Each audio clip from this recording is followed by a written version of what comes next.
Welcome to the Freelance Journalism Podcast. Today's episode is about doing more than one thing and maybe more than three things well. Shernay, what are some things that people maybe don't know that you do well professionally? Well, I recently launched an earring line. Literally, yes, this is brand new. I've been experimenting, and then I actually sold my first set of 5 earrings. So I'm so excited. I'm not surprised to hear that because I always feel like you're wearing amazing earrings. Thank you. That's why it felt so natural to expand into that. And so I was like, I feel like I'm an earring lady already. So let's see if I can make some. Well, one thing people don't always know about me is that I do parent coaching. And I know a lot of people know that I speak publicly to like large groups, but I also do one-on-one coaching, which I don't advertise because it's very demanding, but I also love it. Oh, that's great. It makes sense though, because you have your book and all of the skills and knowledge that you drop about parenting. So that's very fitting. Well, enjoy this episode. Welcome to this edition of the Freelance Journalism Podcast. We love that you are here with us. My name is Shernay Williams. I'm a Baltimore-based TV reporter and producer, and I'm honored to serve as your host for today's discussion. And before we get started, I want to share that this podcast is produced by the Institute for Independent Journalists, or an organization that is near and dear to my heart. The mission is to encourage the financial and emotional sustainability of freelance journalists of color. And one of the ways we hope to do that is through having conversations like this with journalists, editors, and supporters. And we have a dynamic guest here. We have Finn Leary. How are you, Finn? Good. How are you? I'm great. So just a little bit of the bio, just a teeny bit. Finn is the program manager at We Need Diverse Books. He's a reviewer at Booklist, a journalist, and a faculty member at Emerson College. There he teaches writing, literature, and publishing. Finn is also a 2024 Lambda Literary Emerging LGBTQ Plus Voices Fellow for Young Adult Fiction. Work has been published everywhere: the New York Times, Good Housekeeping, Washington Post. So it's a pleasure to have you here with us. Thank you so much for having me. Yes. So I have to start with this because on your website, you have coined yourself as the Swiss Army knife of publishing. And first of all, I love that. When I hear that, I'm thinking of somebody who's very versatile, sharp, has a lot up their sleeves. But, what does it mean to you to be a Swiss Army knife?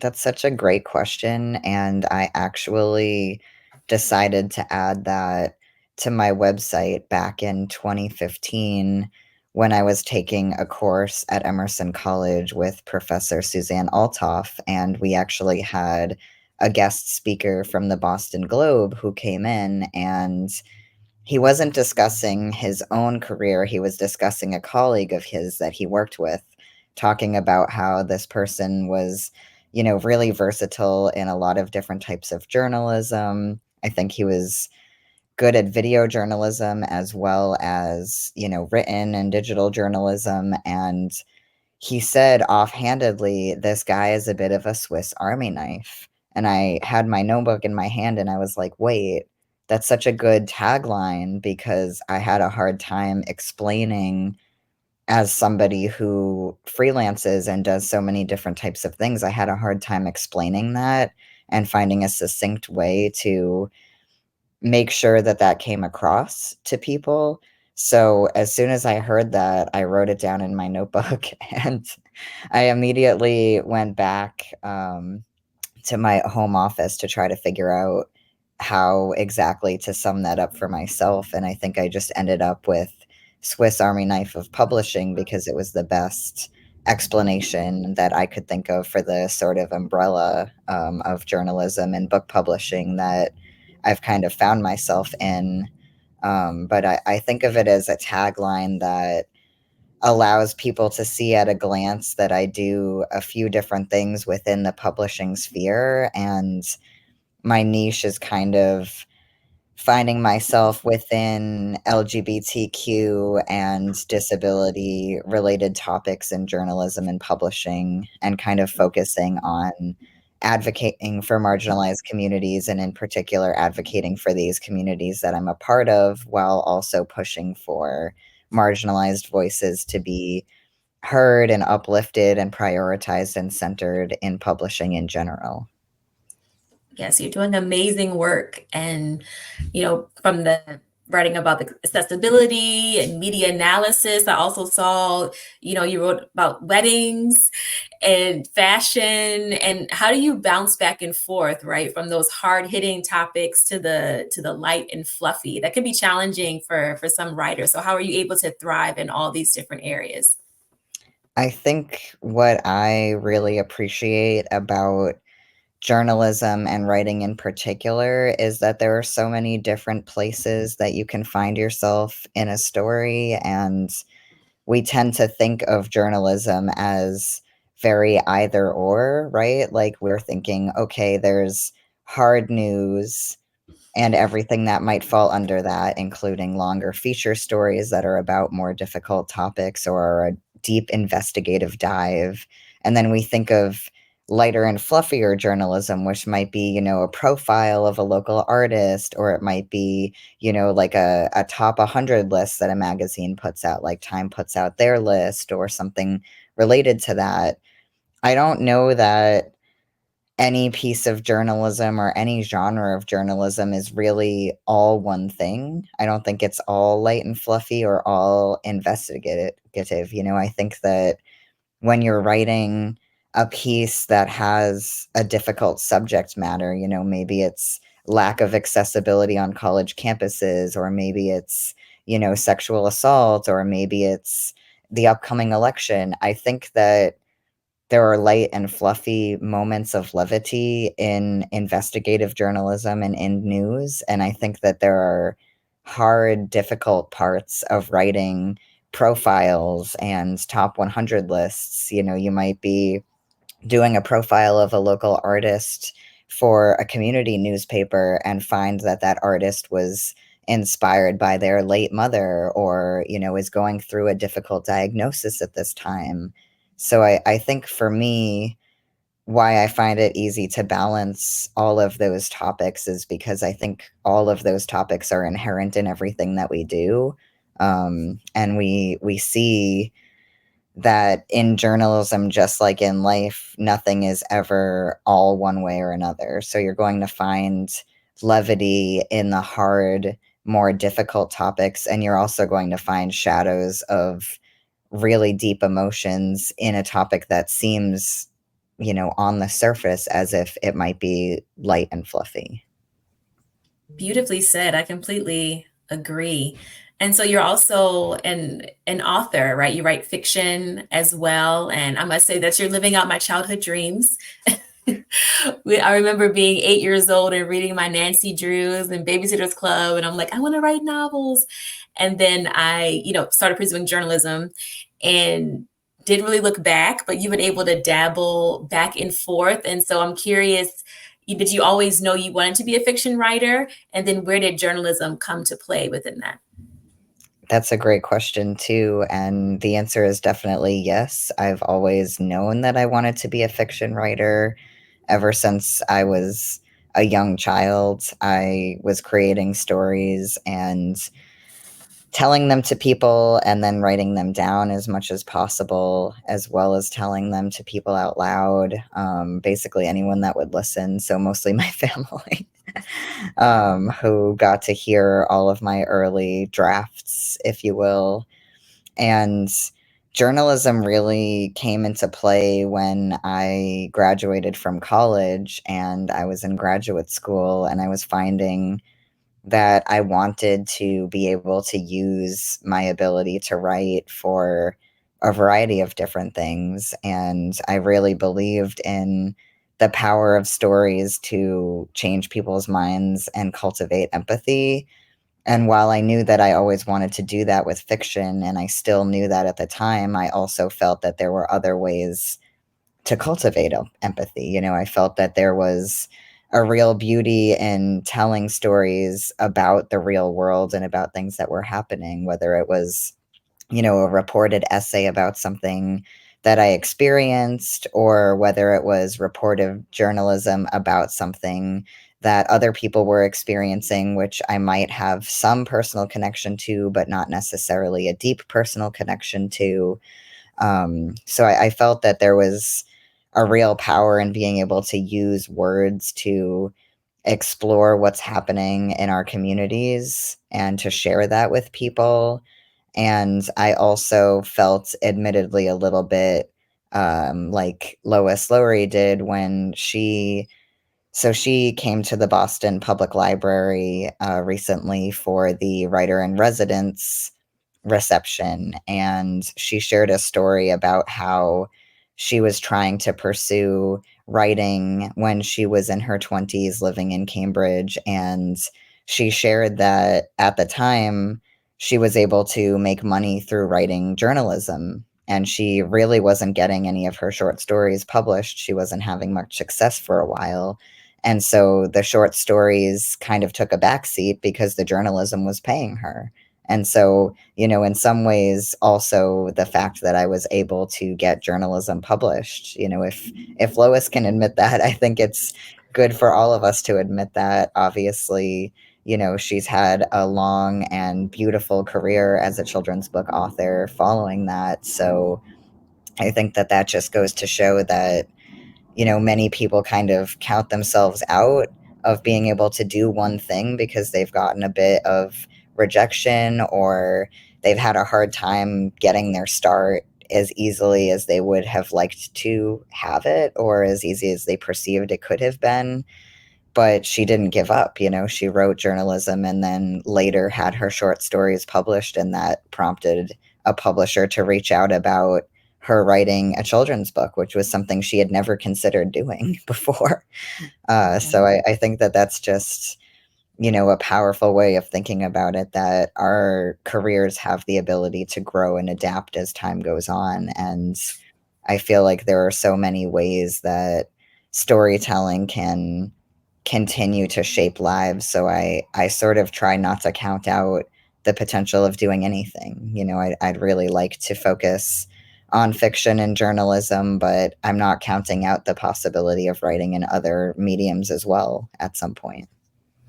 Right. Don't want to pigeonhole yourself. Right. Yes. I'm curious about your creative process. So how do you get inspired to write on the topics that you do? For journalism or for fiction? For both. Yeah, whichever one you want to start with. I think for journalism, it's primarily being aware that something is happening and feeling a sense that that is a story that I could tell, and I could tell it well, and that it is a story that would be useful for other people to hear. So, especially when it comes to writing creative nonfiction, such as reported personal essays, or, journalism where I'm touching on something that I've experienced, but I'm also including voices of folks who have also experienced it. I think that there is a fine line between this is something that maybe should just be a journal entry for yourself versus this is something that could help other people and could really make them feel less alone or encourage them to seek community. And the same kind of goes with reported journalism. I also ask myself whether it's a story that I should tell, so I sometimes folks will come to me with an interest in pitching me a particular topic, or editors will come to me with a topic that they want covered. If I don't think that I'm the person to tell the story, I will politely decline. And if I have suggestions, offer somebody who might be a better fit. So it might be just that I'm not close enough to the topic, or that I think that, a writer from a different marginalized background should really be the one telling the story. Perhaps the story is so deeply intersectional that I really think that a writer of color should be writing it, or, a writer who's a religious minority, or a writer from a particular geographic location. So it's really about, is this a story that I can tell and can tell well, and is this a story that I think would be useful for others to hear about? And sometimes you can get a sense of that through people's interest, in a topic. Maybe it's all of your friends are talking about a particular issue and they're wondering why no one has covered it. All of the people in your community are talking about a particular issue and they're wondering, why has no one written about this? All of the people who are in a particular niche group, maybe that you're a part of, are talking about something and they're thinking or discussing, hey, we haven't seen anybody else, covering this.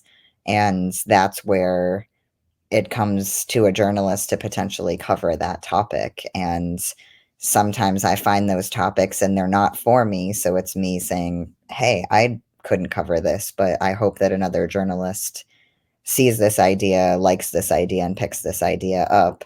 Maybe it's outside of my skill set or my niche, or again, like I said, I'm not a part of a community that's deeply embedded in the issue.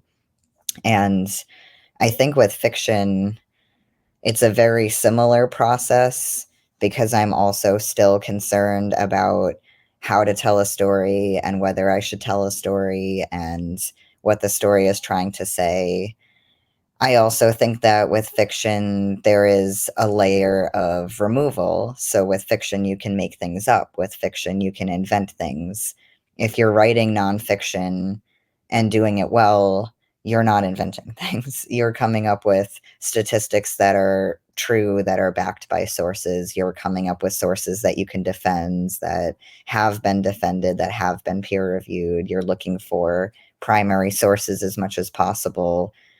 With fiction, you don't necessarily have to do all that. You may also rely on research. You may also rely on things that are true, that are provable, but you can talk about issues that are not necessarily provable. You can talk about science fiction or fantasy in ways that you might not be able to in journalism. So, a part of my process with that is thinking about the types of things that I would love to write that are not necessarily provable, that are not necessarily something that we can peer review, but something that people might believe or feel in their hearts or feel in their fears, right? So it's kind of going to that a little bit darker place that we all have within ourselves that fiction allows me to access because I'm not so concerned about what is real, what can we see, what can we prove that we can see and hear and smell and witness,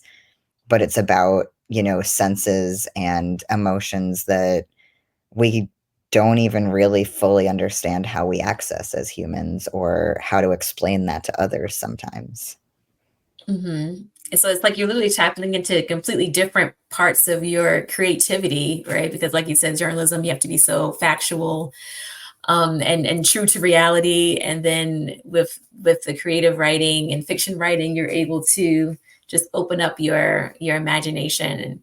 And I love what you were saying too about tapping into other journalists who may be a better fit, right? So it's not about just, you don't have this mindset where, okay, it's coming to me, I need to grab it, I need to take control of, all the opportunities that come my way. But I love how you want to pay it forward to other journalists as well. Absolutely. And, I mostly spoke about topics that I can't write or that I think someone else would be a better fit. But I also think that what you just said is so important, paying it forward, mentorship, making space for other voices. I think that it's very easy for folks to feel a scarcity mindset or to fear a scarcity mindset because we can so easily get wrapped up into, okay, well, I need to be able to make a living or I need to be able to, make a certain amount of money per year. But I also think that it's incredibly important to make space for each other. And it's very important to continue to talk to up and coming journalists and writers and to pay it forward in that way. And that's something that I try to regularly do in connecting with my alma mater for both undergrad and grad school and connecting with students that are currently in college or maybe even students who are in high school who are considering whether they want to go on to college to study writing. I've talked to high school seniors, I've talked to college seniors who are trying to figure out the job market after this. I've talked to folks who are trying to pivot their careers in a new direction. So maybe they've been doing one thing for a while, but they're really interested in journalism, or they're interested in fiction or publishing. So I do think that that's an essential piece as well, that we all have to remember. Many people sat down to talk to us. Many people sat down to help us, maybe looked over our resumes or gave us tips on how to break into an industry, or gave us a contact, or listened to us and gave us advice based on a problem that we're having. So I try to remember that and be as generous as possible with my time for many people, just at any walk of life who might be struggling with a particularly gnarly issue when it comes to journalism or fiction. I have a bit more long-term success with journalism where I really feel like I can give solid advice, but I hope that as my fiction career grows, I can continue to do that for writers as well. Absolutely. And so what does an average day look like for you when you're balancing various projects? Because again, I'm thinking about people who may be listening or watching and they're just getting started in their freelance journey, or they're saying, okay, can I really do this? How do I find that balance? Because I know that you're also a program manager, right? With Mhm. We Need Diverse Books. And so how do you divide up your time between all these different wonderful things? I think it's really varied at different stages of my career, because I've had periods of my career where I've had a full or part-time day job, and I've also had periods of my career where I was 100% a full-time freelancer, where all of my income, or almost all of my income, came from freelancing for various clients and organizations. And so it really does depend, but for me, it is a balance between the things that I'm working on for my day job and my teaching, which is, a day job in of itself, and the projects that I'm working on as a freelancer at any given moment, which, they might be something directly journalism related. Sometimes they're not. Right now, I'm working on a presentation for the workplace, for a legal services organization in my state that I'm giving later this month about, LGBTQIA allyship in the workplace. So I also do things related to educational trainings, workshops, webinars, and things of that nature. So it's sort of a balance between different projects that are happening simultaneously. Right now, I'm working on a short story that will be published in an anthology that I'm editing next year. And I'm also developmental editing a short story that I am publishing in an anthology that's being published by Page Street Publishing in Salem, Massachusetts next year. So I'm simultaneously working on new fiction while also developmental editing my already written draft at the same time in the same month, which is a little bit of a balancing act. I like to think of it as socially acceptable procrastination, in a way, like socially acceptable creative procrastination, where I was already starting to jot down ideas for this science fiction short story while I was wrapping up the horror young adult short story. And once I finished that, I sort of started to launch directly into the sci-fi story, knowing that I had a deadline. But whenever I came up with an idea for how to edit that horror story, I would make a note of it and be like, wait, I could edit this into the story, just, food for thought for later. And it really is like socially acceptable professional procrastination, because when I'm tired of the horror story and editing that and thinking of ideas for that, I can write fresh new material. Yes, exactly. Wow. So, I was going to say, oh, so We Need Diverse Books.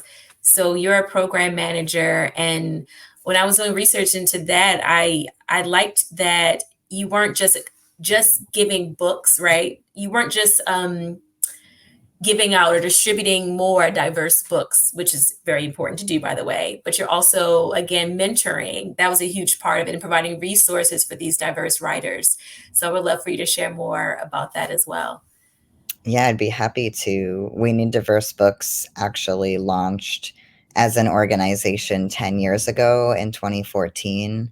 I was not one of the founding members. I joined in 2015 as a volunteer. We were an all volunteer led organization when it first launched, but it launched in response to a BookCon panel that did not have enough diverse writers on it, enough marginalized, voices on it. And a group of writers, illustrators, and publishing professionals, editors, literary agents, other folks who work in books, decided to join together and create an organization around it.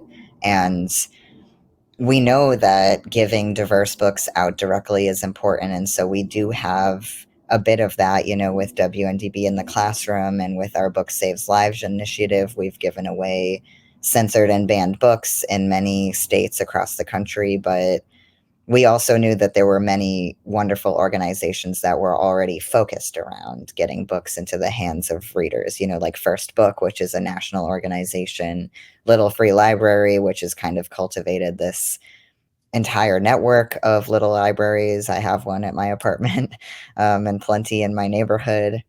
But we knew that there was this hole for writers and illustrators where they were having a hard time getting their stories published. They were having a hard time getting there, and they were also having a hard time having their work championed once it was published. So you might get a book deal or a few book deals even, but then your books wouldn't be championed the way that white, cis, straight, non-disabled, writers were having their books. So you were finding as a writer, as an illustrator, that your career struggled even once you had several successful books, published. A lot of authors were having a hard time getting that through that midpoint of their career where their books were coming out, and there just wasn't support. There wasn't marketing support. There wasn't publicity support.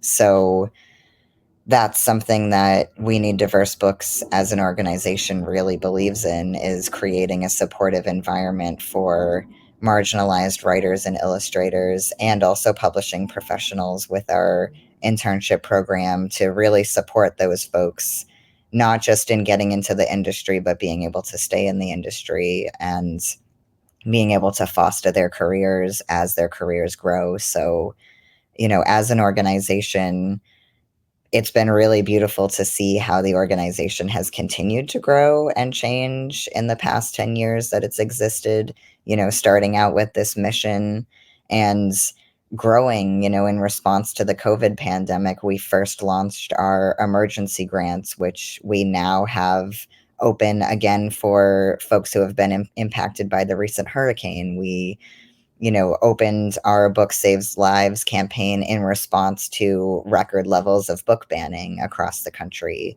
So we've really been able to be dynamic as this grassroots organization that was founded by people who were directly aware of what was happening in publishing. And it's really wonderful to be able to be a part of that and see how the organization grows as the industry changes, as the economy changes, as politically the country changes. We have continued to fight and remain strong in the face of all of these book bans and all of these, you know, difficult pieces of legislation that are hard for educators, that make it hard for them to teach about race and racism and LGBTQIA topics, and and religion and everything, and genocide. I mean, it's very difficult for educators right now in the rise of all of this. It really is. And as I'm listening to you share your story, I'm struck by a lesson that I feel like new freelancers can take from it in terms of just being true to themselves and finding inspiration in their personal lives and just allowing that to extend in their work, even in your full-time jobs, right? I see you within that, with the We Need Diverse Books and your passion for publishing and supporting diverse writers, even in your teaching, right? Teaching at your alma mater. So I just think it's wonderful, especially for freelancers who are trying to develop a niche when they're so multi-skilled. just being true to yourself, and even talking about issues that are close to you. That's never been a strength of mine. I've always liked to kind of distance myself a little bit. So yeah, it's very, very inspiring, hopefully for everyone who's listening, definitely inspiring for me. And I wanted to talk too about sensitivity reading, because you also do that as well. And I can't believe that was my first time actually learning about sensitivity reading, is when I was reading your bio. It's fascinating and very important. So can you talk a little bit about that work as well? I'd be happy to. Sensitivity reading, just to kind of define it for our listeners in case folks also haven't heard of it, which can also be called other things. I've heard folks call it cultural authenticity reading or something similar, sensitivity/authenticity reading.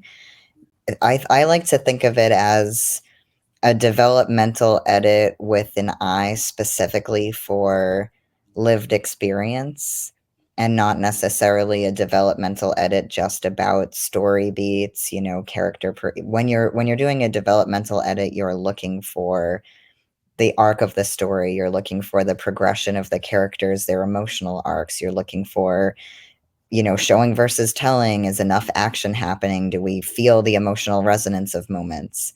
With sensitivity reading, you're really looking for a specific particular experience. So I've done sensitivity reading for topics that I have personal experience with. So it might be, can you read this piece of journalism with an eye for how I represented the transgender community? And I'm only one person. I'm only one, trans person that can only give you my perspective. But that's essentially what I'm doing, is giving that perspective on the transgender representation in that article of journalism. Or it might be, can you read this fiction manuscript for the autism representation? So it's reading it from that lens specifically. I'm not looking at the world building. I'm not looking at the plot. I'm not looking at, do the sentences flow? I'm not even looking at copy editing. I'm specifically looking at the representation on the page. As a sensitivity reader, if I notice things outside of that particular experience, I will still flag them. So, I am white. But if I notice racism in something that I'm reading as a sensitivity reader, I will still point it out. I think that it's important to point it out. I will say, hey, I noticed something here that really feels a little bit weird with regards to this Mexican American character. I might suggest having a Mexican or Mexican American reader as well take a look at this. It might be, fat phobia or anti-fat bias that I recognize. And I might say, I think you should also invest in a fat sensitivity reader if you haven't already. So sometimes it's picking up on things that I directly can't comment on from lived experience, but I notice and recognize and think need to be pointed out and could potentially be a place for that person to hire an additional reader, especially when you're working with a publisher or an author whose publisher has the budget for this, where they, are looking for that kind of feedback because they're looking for multiple rounds of sensitivity reads to check for various things. I will always make that comment, and I will always pick up on anything that I notice might be a form of bias, but I am there specifically with regard to something in particular when I'm there. So it can also be experience as well. Sometimes people will hire a sensitivity reader for the experience of grief or death, or it could be something like sexual assault or substance use or mental health. It could be something that's more situational than identity based, like the death of a parent or a particular type of death. Or it could be something that is related to a person's identity. So it could be, hey, I'm looking for a Black sensitivity reader. I'm looking for a Guatemalan sensitivity reader. I'm looking for a Palestinian sensitivity reader. Well, thank you, because we need that. We need sensitivity readers for sure. And I'm curious, with the sensitivity and even your other projects you mentioned, like speaking engagements and other work that you've done, What percentage is you reaching out and pitching yourself to get that work versus editors and other folks coming to you? I think it's probably a mixture of both at this point, where I am receiving folks coming to me to teach something or to come into their workplace or to write an article. I think that when you're first starting out as a freelancer, it is heavily in the direction of pitching yourself. And so you really are out there pitching yourself and applying to opportunities while you're trying to break into that. So I think that in that regard, that has been my experience with fiction as well, where, I've reached this point in my career where I do have a good mix where editors will reach out to me to potentially write for them or to do, a podcast interview or to give a speech. And with fiction, am kind of at the beginning of that career in a lot of ways, where I have a couple of short stories coming out in this anthology that I'm editing, but I'm so fresh in my career. I don't have a literary agent yet, so I'm really pitching myself to opportunities. I've really, had over the past few years submitted to open contests for anthologies, submitted myself to Lambda or to other fellowships that are looking for applications, submitted myself to people who are simply looking for contributors to an anthology. So I think that when you're starting off in your career, it's a lot of that. It's a lot of pitching and figuring out how to get in touch with folks and how to reach them with your work and your expertise. And then once you reach a point where you're a little bit more mid to senior level in your career, folks will start to reach out to you. Now, being a Swiss Army knife is actually a little bit difficult because you have so many things that you do that people forget about them. And so that piece of it is an interesting and tricky piece where, I will just be talking and somebody that I know will realize that I do workplace webinars, for example. They'll realize that I do these educational webinars, or they'll realize that I do developmental editing for fiction and that I've done that, and that, as a thesis advisor at Emerson College, I'm essentially regularly doing that with my thesis students. We're developmental editing and workshopping their fiction all semester long. And I've had the privilege of being able to do that a bit at We Need Diverse Books as well. And so sometimes it's also advertising yourself a little bit and reminding folks of what else it is that you do. So, you might have a skill set that somebody has come to you for, and that is where they have recognized you, and you have to remind them, hey, I also do X, Y, and Z as well if you ever need that. Right. And that's the challenging part because, people say you should have that elevator pitch, right? That minute and a half where you can convince people or tell people what you do. But it's like, how do you fit all those amazing things in there? Right. So, any final advice for freelancers who are watching and listening and they say, okay, I'm inspired. I want to be a Swiss Army knife as well. What tips do you have?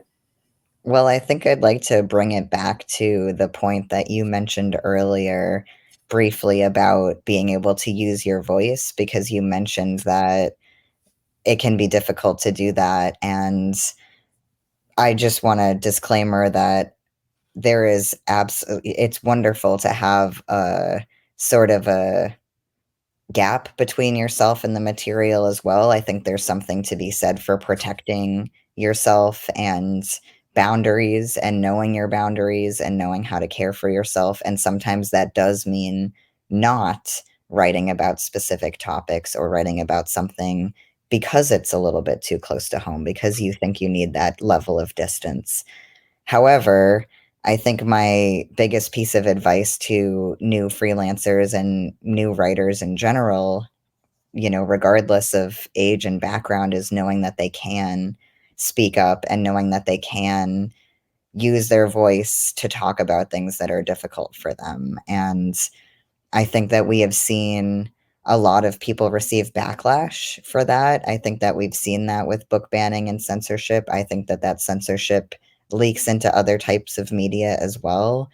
I've seen a lot of writers, both in fiction and in journalism, afraid to speak out about things like the genocide happening in Palestine right now. And I believe that,